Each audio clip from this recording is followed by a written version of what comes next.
So as we think about this vision of community schools on the next slide, we really want you to see what's possible.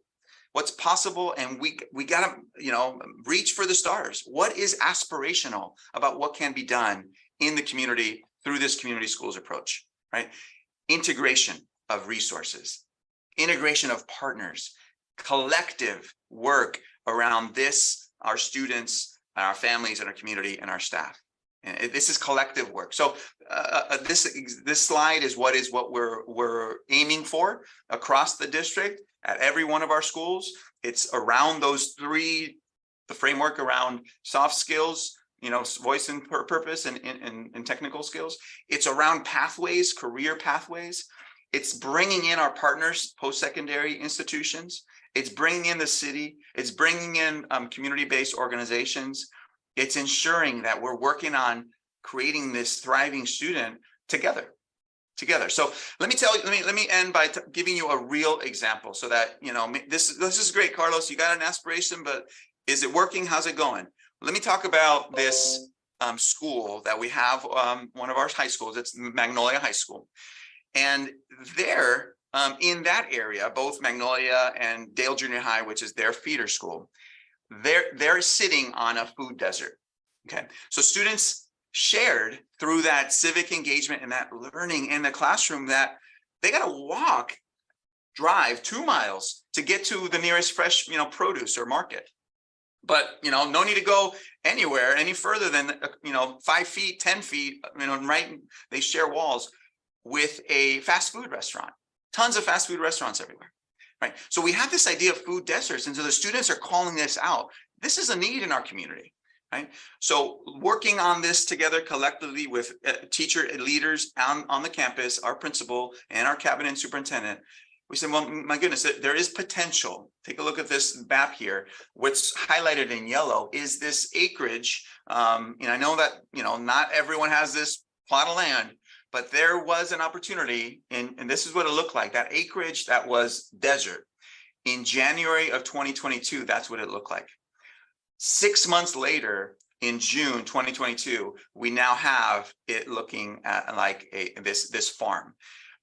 Why? Because we looked at what was available, our district strengths. We had a plot of land, our strengths and our students, in that they wanted this and they were calling for it. Our families said, I'd love to be a part of this work as well. I'd love to learn how I can eat more healthy at home. Our educators, our administration said, absolutely. And of course, our community partners, we could not do this without them in terms of funding and in terms of services needed to be able to bring this and put this together.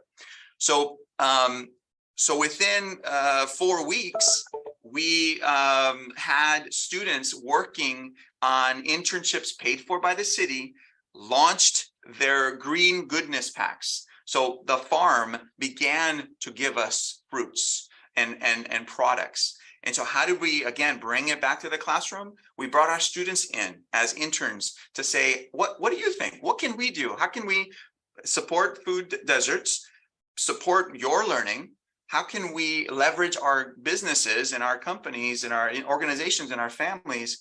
And so they launched this Green Goodness Packs, giving back to the community that those were the suffering. So as they were beginning to sell those produce, that produce went right back to our families in need. They were able to donate produce to them while being able to sell to those that were investing in our produce, to be able to bring those funds together to continue this work.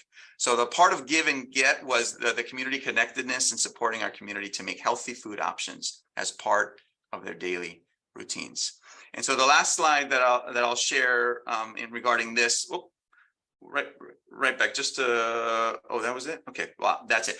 I'll say here that they created 3D related tools that were related to the work, so that when the families got the produce, they were able to do leaf stripping, and they did this, and they were able to create those opportunities in the classroom, in the iLab, in 3D printing. So just a lot of examples that it's back into the classroom, it's supporting students, and it's empowering them to solve food desert, in this case, to become a food oasis. And so If it's the last slide, if we'll jump to the last one. Okay, there we go. So ultimately, that is what is possible when you bring our communities together around the community schools approach, leveraging the resources, their strengths, their interests to address the needs. And this is how we measure success. Thriving students, thriving families, thriving communities